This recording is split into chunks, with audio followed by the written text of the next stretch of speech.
अभी कुछ दिन पहले हम आपके लिए एक कार्यक्रम लेकर के आए जिसमें हमने आपको बताया और दिखाया कि कैसे एयरटेल की सुविधाएं कुछ घंटों के लिए ठप पड़ गई, डाउन हो गई। बाद में ये पता चला कि ये सिर्फ शिकायत एयरटेल के लिए नहीं, जियो और वोडाफोन आइडिया के लिए भी थी। डाउन डिटेक्टर नाम की एक वेबसाइट ने इन सारी चीजों का हवाला देते हुए बताया कि बहुत सारे ग्राहकों का, खासतौर से एयरटेल और जियो में ये शिकायत रही कि ना तो हमारे सिग्नल आ रहे हैं तो कॉल नहीं मिल रही, कॉल अगर मिल रही है तो इंटरनेट नहीं चल रहा है, और कुछ केसेस में तीनों ही चीजें नहीं चल रही हैं। अब ये तो हो गई एक कहानी, लेकिन क्या हो अगर मैं आपको ये बताऊं कि इस खराब प्रस्तुति के बावजूद, बार बार सिग्नल डाउन होने के बावजूद, ये सारी कंपनीज एक सुनियोजित तरीके से एक कार्टल बना करके चुपके से एक बार फिर आपका डेटा पैक का दाम बढ़ा रही हैं। तो जी हां, ये सच है। कोशिश कीजिए, जाकर के देखिए रिचार्ज करने का। आप ये पाएंगे कि इन कंपनीज ने एक नया अंदाज चुना है जिसमें ये कह नहीं रहे हैं कि इन्होंने दाम बढ़ाया है, लेकिन दाम बढ़ गया और आपकी जेब पर अब जोर पड़ने वाला है। ये पूरा मामला क्या है, जरा ध्यान से समझिएगा और सुनिएगा, क्योंकि आप ये जान लीजिए कि पिछले कुछ दिनों से दाम बढ़े हैं। 2024 में 2 बार बढ़े, 2025 में किस तरीके से चुपके से दाम बढ़ाया है और आगे चल के कैसे नींव रख दी है कि दोबारा आपके डेटा पैक का दाम बढ़ा दिया जाए। ध्यान से देखिएगा। सबसे पहले आपको यह बता दें कि जियो ने इसकी अगुवाई की। भाई, सबसे बड़ा टेलीकॉम सर्विस प्रोवाइडर है इस देश में, बहुत बड़ा मार्केट शेयर है। बीच में जब दाम बढ़ा था तो लोग इमोशनल होकर के बीएसएनएल गए थे, लेकिन बीएसएनएल ने इतनी घटिया सर्विस दी, इतनी घटिया सर्विस दी कि लोग छोड़ छोड़ के अब वापस एयरटेल और जियो में दोबारा आ रहे हैं। फिर से इनके ग्राहक बढ़ने शुरू हो गए। लोगों को लगा कि सस्ते के चक्कर में चले तो गए, लेकिन जब सिग्नल ही नहीं आएगा तो क्या करेंगे, चलो ज्यादा पैसा दे करके एयरटेल और जियो और वोडाफोन आइडिया ही चल लें। तो अब मीडिया रिपोर्ट्स ये बताती हैं कि जियो ने एक शुरुआत की है, और शुरुआत ये है कि उन्होंने ऑनलाइन रिचार्ज से अपने 249 रुपीस के पैक को उड़ा दिया। अब आप जाइए रिचार्ज करने, 249 का रिचार्ज करके देख लीजिए ऑनलाइन। ऑफलाइन का मैं नहीं जानता, क्योंकि कुछ मीडिया रिपोर्ट्स कह रही हैं कि जियो के स्टोर में जाकर के आप करवा सकते हैं, लेकिन ऑनलाइन अगर आप करवाना चाहेंगे तो 249 का पैक नहीं मिलेगा। 249 के पैक में 28 दिन के लिए आपको 1 GB पर डे डेटा मिलती थी। अब जियो ने क्या किया, जियो ने अब इंटरनेट पर अगर आप रिचार्ज करने जाएंगे तो शुरुआत ही 299 के पैक से होगी, जिसमें आपको 1.5 GB पर डे डेटा दिया जाएगा। आपके सामने से 1 GB डेटा वाला पैक ही उड़ा दिया। तो आपको लगा कि ये तो दाम बढ़ा नहीं है। दाम कहां बढ़ाया है इन्होंने, दाम तो वही है, लेकिन आपसे एक विकल्प छीन लिया। अब जो 250 रुपए का रिचार्ज कराना चाहते थे, उनके पास वो विकल्प ही उपलब्ध नहीं है। अब सीधा आप कराएं 1.5 GB पर डे वाला पैक लीजिए, वही है सबसे सस्ता। तो एक झटके में 50 रुपए दाम बढ़ गए। है ना जबरदस्त गणित। इसके पीछे की वजह क्या है वो भी आपको बताएंगे। अच्छा, क्यों हम कार्टेलाइजेशन की बात करते हैं, क्योंकि जब जब किसी ने भी दाम बढ़ाया है, उसके कुछ घंटों में या दिनों में और लोग भी पीछे पीछे पीछे दाम बढ़ा देते हैं। बिल्कुल वही चीज की एयरटेल ने भी अपना 1 GB वाला पैक बंद कर दिया। अब एयरटेल का भी 1 GB का कोई पैक नहीं है।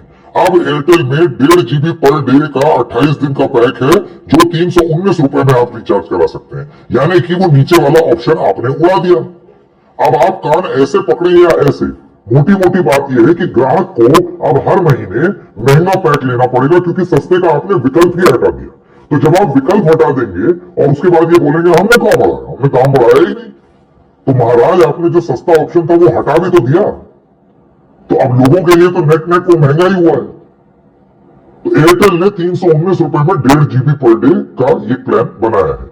अच्छा, अब इन सबको लेकर के वोडाफोन आइडिया ऐसे ही परेशान है। 49% सरकारी हो चुका है, पैसा वो दे नहीं पा रहे हैं। सरकार का बस चले 1% और सरकार एक्वायर कर ले तो वो सरकारी हो जाएगा वोडाफोन आइडिया। तो उनका 299 रुपए का 1 GB का पैक है अभी, लेकिन अब वो भी सोच रहे हैं कि हम भी उड़ा दें। इस तरीके की बातें रिपोर्ट्स में आनी शुरू हो गई हैं। अब ये सब क्यों किया जा रहा है आपको ये जानना जरूरी है, और तर्क क्या दिए जा रहे हैं ये भी जानना जरूरी है।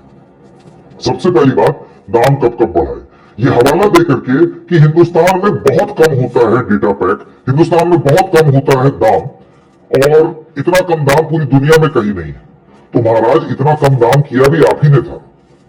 ये जो सूचना क्रांति लाने के नाम पर और अपना प्रॉफिट बनाने के नाम पर लोगों को इंटरनेट की लत लगाने के नाम पर आपने सस्ते में बांटना शुरू किया था। ये आपकी मार्केटिंग स्ट्रेटेजी थी, बिजनेस स्ट्रेटेजी थी। तो अब आप अगर ये रो रहे हैं कि हमारा खर्चा नहीं निकल रहा है, तो इसके जिम्मेदार भी आप ही हैं। एक चीज होती है जिसको ये कंपनीज कहती हैं ARPU, यानी कि एवरेज रेवेन्यू पर यूजर। इन कंपनीज का ये कहना है कि हमारा ARPU बड़ा कम है। अब ARPU का मतलब ये हुआ कि हर इंसान से हम, प्रति इंसान से हम कितना रेवेन्यू कमा रहे हैं। जैसे कि मैं एक ग्राहक हो गया, तो मुझसे बतौर एक ग्राहक ये कंपनी कितना पैसा कमा पा रही है। तो वो चीज इनका ये कहना है कि ये अमाउंट बहुत ही कम है। आप अगर और देशों के मुकाबले और कंपनीज का देखें तो उसके हिसाब से हिंदुस्तान में हमारा बहुत ही कम है।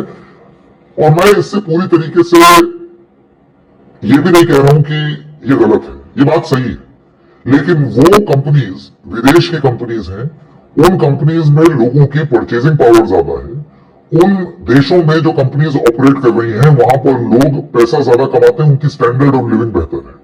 हिंदुस्तान में सूचना क्रांति लाने के नाम पर आपने लोगों तक मोबाइल पहुंचाया, और अब जब लोग इस पर निर्भर हो गए हैं, आश्रित हो गए हैं, तो अब आपको मुनाफा याद आ रहा है। मुनाफा बुरी चीज नहीं है, पैसा कमाना चाहिए, लेकिन ऐसा भी मत कमाओ ना कि आप चुपके से, चोरी चुप्पे एकदम से एक कोई पैक उड़ा देंगे।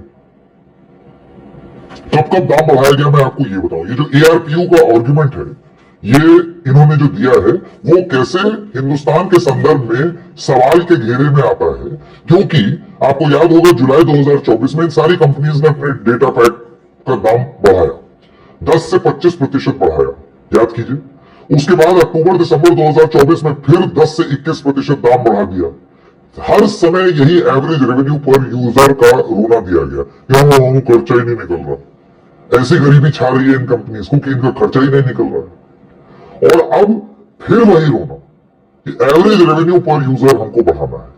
अखबार के माने तो ये एक नींव खड़ी कर दी गई है, ये बोल बोल के, कि किस तरीके से ARPU बढ़ाने के नाम पर, एवरेज रेवेन्यू पर यूजर को और ऊपर बढ़ाने के नाम पर, पहले तो आपने सस्ता पैक उड़ा दिया, और अब आपने एक नींव रख दी है कि कैसे जो एग्जिस्टिंग पैक्स हैं उनके भी दाम आप फिर एक बार बढ़ाएं।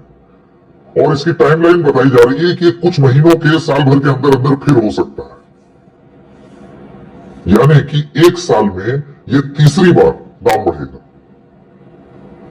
जरा सोच के देखिए, सोच के देखिए कि ये आपके लिए कितना बड़ा बर्डन है। आप कमाइए, पैसा कमाइए, लेकिन लोगों के ऊपर बर्डन डाल करके आप अपना पैसा कमा ले जाए, ये कहां तक सही है। एक तर्क और दिया जाता है, और तर्क ये है, और लोगों के ऊपर ही डाल दिया इन कंपनीज ने। गजब है भाई। इन कंपनीज का ये कहना है कि एक्चुअली लोग इतना 5G इस्तेमाल करते हैं, इतना 5G इस्तेमाल करते हैं कि उनका तो रोज 1 GB का पैक ही खत्म हो जाता है, फिर उनको और पैक लेना पड़ता है, और उसमें उनका ज्यादा पैसा खर्च होता है। तो इससे अच्छा वो 1.5 GB वाला पैक ले लें। अरे गजब बात है। यानी कि मेरे ऊपर आप एक मजबूरी डाल दें कि नहीं, मुझे 1.5 GB पर डे ही लेना है। क्या हो अगर मैं 1 GB का पैक लूं? बहुत सारे ऐसे भी ग्राहक हैं जिनका 1 GB भी इस्तेमाल नहीं होता है। वो ले तो लेते हैं बाहर कहीं जाने के लिए, लेकिन दफ्तर में वाईफाई, घर में वाईफाई, कहीं जा रहे हैं वहां पर हॉटस्पॉट, तो उनका 1 GB तो इस्तेमाल ही नहीं हो रहा है। आपने कैसे ये अज्यूम कर लिया, और किस आधार पर अज्यूम कर लिया कि लोगों की मिनिमम रिक्वायरमेंट ही 1.5 GB है? और कहां आपका 5G बहुत अच्छे से चलता है भाई। कितनी बार लोगों को अपने फोन में जाकर के उसको 4G या LTE की सेटिंग करनी पड़ती है, तब तो इंटरनेट चलता है। 5G आधी जगह चलता ही नहीं है, कितनी समस्याएं। तो ये लोगों का बहाना करके आपने एक पैक ही उड़ा दिया अपनी ऑफरिंग में से। आपने ये कैसे मान लिया कि लोग 249 रुपीज का 1 GB का पैक लेने में इच्छुक नहीं रहेंगे? इसका डेटा आप प्रस्तुत करेंगे लोगों के सामने कि कैसे लोग उसमें कम इंटरेस्ट दिखा रहे हैं। और मैं ये कह रहा हूं, अगर कम इंटरेस्ट दिखा भी रहे हैं तो क्या विकल्प उपलब्ध नहीं होना चाहिए? ऐसा क्या खर्चा हो जा रहा है आपका जो आपको ये लगता है कि ये विकल्प ही प्रस्तुत नहीं करना चाहिए? कई बार हमने देखा है कि telecom regulatory authority of India ने कई बार इन टेलीकॉम ऑपरेटर्स को कहा है कि आप विकल्प दीजिए, लोगों को ऑप्शंस दीजिए। याद कीजिए बीच में एक खबर ये आई थी कि TRAI का ये कहना था कि जिन लोगों को डेटा नहीं चाहिए, जो लोग नोकिया 1100 टाइप का फोन इस्तेमाल करते हैं, उनको बिना डेटा का आप ऑप्शन क्यों नहीं देते, सिर्फ वॉइस और SMS का। तब भी इन कंपनीज का रोना यह था कि हम इस देश को किस दुनिया में लेकर के जा रहे हैं, इतिहास में लेकर के जा रहे हैं। अरे इतिहास क्या होता है? विकल्प दीजिए। जिन लोगों को नहीं जरूरत है उनको क्यों ठेल रहे हैं, क्यों जबरदस्ती? ये वही चीज वॉइस और SMS वाले केस में भी थी और अब इस मामले में भी बिल्कुल वही चीज हो रही है, जहां आपने 1 GB वाला पैक उड़ा दिया और अब आप जबरदस्ती 1.5 GB पर डे लोगों पर ठेल रहे हैं।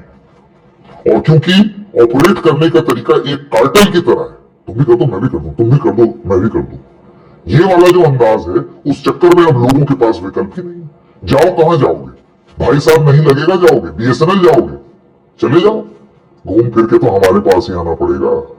हम अपना ARPU तुमसे निकाल लेंगे।